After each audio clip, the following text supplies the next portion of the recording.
Follow us for all medical updates, latest news, exam guide, recording, MDCAT, MBBS, FCBS, JCAT, LAB and USMLE। अस्सलाम वालेकुम, this is doctor Bilal Hasan. Dear students, आज की video में admission policy 2022 के rules और regulations discuss करेंगे और admission के दौरान या फिर सिलेक्शन के बाद स्टूडेंट्स से होने वाली कॉमन मिस्टेक्स भी हाईलाइट करेंगे। जैसा कि यूनिवर्सिटी की तरफ से मेरिट लिस्ट अनाउंस कर दी गई है और कुछ स्टूडेंट्स का नाम कुछ पॉइंट्स कम होने की वजह से फर्स्ट मेरिट लिस्ट में नहीं आता, तो उनको नेक्स्ट क्या करना होगा, ये सब डाउट्स इस वीडियो में क्लियर करेंगे।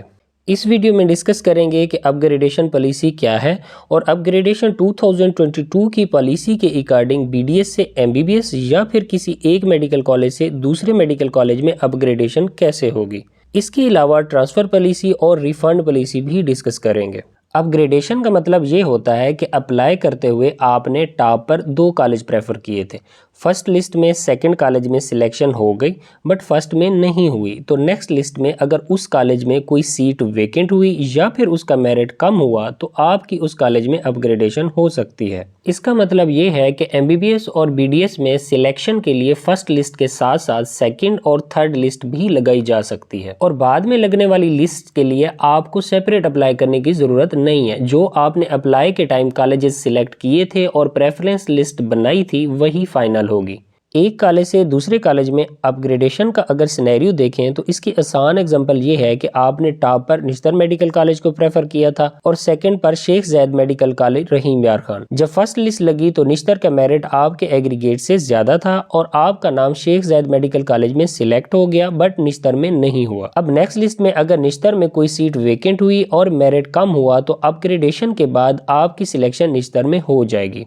बट यहाँ बहुत बड़ी मिस्टेक ये होगी कि अगर आपने फर्स्ट सिलेक्शन में शेख ज़ैद में ज्वाइनिंग ना दी और फीस सबमिट ना कराई। अपग्रेडेशन की ये कंडीशन होती है कि जहाँ सिलेक्शन हुई पहले वहाँ फीस सबमिट कराएं और ज्वाइनिंग दे दें, तभी आप अपग्रेडेशन के लिए एलिजिबल होंगे, वरना नेक्स्ट लिस्ट से आपका नाम रिमूव भी हो सकता है। इसलिए सिलेक्शन होते ही डेडलाइन के अंदर अंदर रेलिवेंट कॉलेज में फीस सबमिट कराएं। ये फीस बाद में आपके नेक्स्ट कॉलेज को ट्रांसफर हो जाएगी, ये बिल्कुल वेस्ट नहीं होगी। इसके अलावा अगर आपने ज्वाइनिंग नहीं देनी और अपना एडमिशन कैंसिल कराना है तो इसके लिए यूनिवर्सिटी को 50 रुपीज़ के स्टैम्प पेपर पर रिक्वेस्ट भेजना होगी।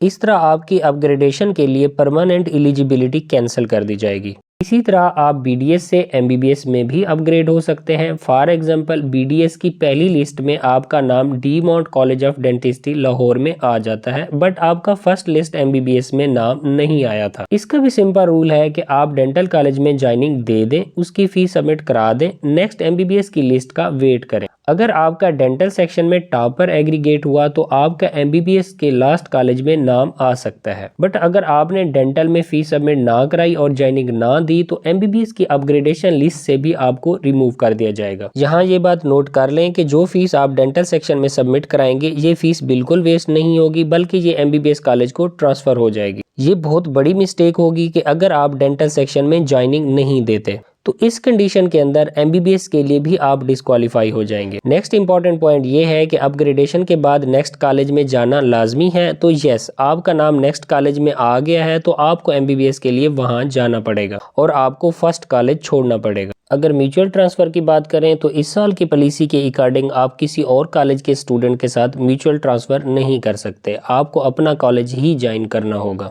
फी रिफंड पॉलिसी की बात करें तो रिफंड की इजाज़त तो है बट कुछ कंडीशंस के साथ। अगर आप फीस सबमिट करा चुके हैं फिर रिफंड करानी है तो उस फीस में से उन डेज या मंथ्स की फ़ी डिडक्ट हो जाएगी जिन डेज तक आप क्लासेस ले चुके हैं। इसके अलावा टोटल एनुअल फ़ी पर 10% एज अ पेनल्टी भी डिडक्शन होगी और रिमेनिंग फ़ी आपको वापस मिल जाएगी। ये सारी इन्फॉर्मेशन यूएचएस के ऑफिशियल प्रॉस्पेक्टस में मेंशन है। मैंने आसान अल्फाज में सारा कुछ एक्सप्लेन कर दिया है और बीइंग अ डॉक्टर जो मिस्टेक्स मैंने ऑब्जर्व की थी वो मैंने सारी शेयर कर दी हैं। इसके अलावा भी अगर कोई कन्फ्यूजन होती है तो आप कमेंट सेक्शन में पूछ सकते हैं, हम आपको ज़रूर हेल्प आउट करेंगे। Thank you so much for watching this video and please subscribe the channel for more medical updates.